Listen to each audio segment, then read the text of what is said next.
കുപ്രസിദ്ധ കുറ്റവാളിയും ഗുണ്ടാ നേതാവുമായ ഓം പ്രകാശ് ഉൾപ്പെട്ട മയക്കുമരുന്ന് കേസിൽ അന്വേഷണം മലയാള സിനിമാ താരങ്ങളിലേക്കും ഇപ്പോൾ നീളുകയാണ്. ഓം പ്രകാശിനെ സന്ദർശിച്ച താരങ്ങളുടെ പേര് പോലീസ് പുറത്തുവിട്ടു. യുവതാരങ്ങളായ പ്രയാഗ മാർട്ടിനും ശ്രീനാഥ് ഭാസിയും ഓം പ്രകാശിനെ സന്ദർശിച്ചതായാണ് ഇപ്പോൾ പുറത്തു വന്നിരിക്കുന്നത്. റിമാൻഡ് റിപ്പോർട്ടിൽ ഈ രണ്ടുപേരുടെയും പേരുകളുമുണ്ട്. ഹോട്ടലിലെ 3 മുറികൾ കേന്ദ്രീകരിച്ചായിരുന്നു പോലീസ് അന്വേഷണം നടത്തിയത്. ഇവിടെ ലഹരി പാർട്ടി നടന്നതായി പോലീസിന് വിവരം ലഭിച്ചിരുന്നു. 20 പേരാണ് ഈ 3 മുറികളിലായി എത്തിയതെന്നാണ് പോലീസിന്റെ കണ്ടെത്തൽ. കഴിഞ്ഞ ദിവസമാണ് കുപ്രസിദ്ധ ഗുണ്ടാ നേതാവ് ഓം പ്രകാശും കൂട്ടാളിയായ ഷിഹാസും എറണാകുളം കുണ്ടന്നൂരിലെ നക്ഷത്ര ഹോട്ടലിൽ നിന്ന് പോലീസ് സംഘത്തിന്റെ പിടിയിലായത്. മയക്കുമരുന്ന് ഇടപാട് നടത്തിയെന്ന് സംശയിക്കുന്നതിന്റെ പേരിലായിരുന്നു ഇത്.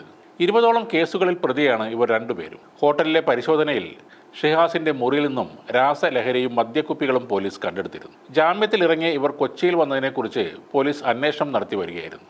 കൊച്ചിയിലെ പല പ്രമുഖ ഗുണ്ടാ സംഘങ്ങളുമായും ഇവർക്ക് ബന്ധമുണ്ട്.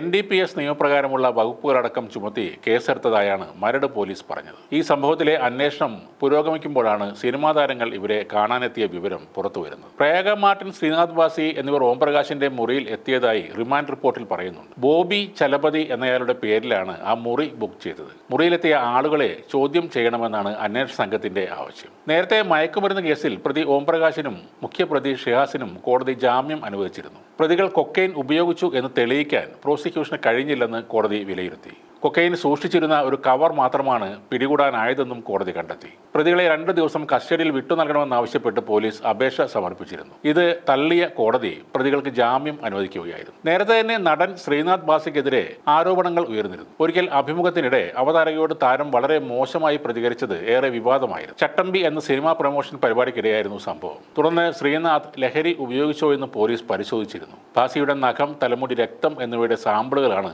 പോലീസ് അന്ന് പരിശോധനയ്ക്ക് അയച്ചത്. ഇതിന് പിന്നാലെ താരത്തിനെ സിനിമാ സംഘടനകൾ വിലക്കുകയും ചെയ്തിരുന്നു. എന്നാൽ പിന്നീട് അവതാരക നടനെതിരായ പരാതിയിൽ നിന്നും പിന്മാറുകയായിരുന്നു. അതിനെ തുടർന്ന് താരത്തിനെതിരെയുള്ള വിലക്ക് സംഘടന നീക്കുകയും ചെയ്തിരുന്നു. കടുത്ത ഭാഷയിലായിരുന്നു അന്ന് ഈ സംഭവങ്ങളിലെല്ലാം ശ്രീനാഥ് ഭാസി പ്രതികരിച്ചത്.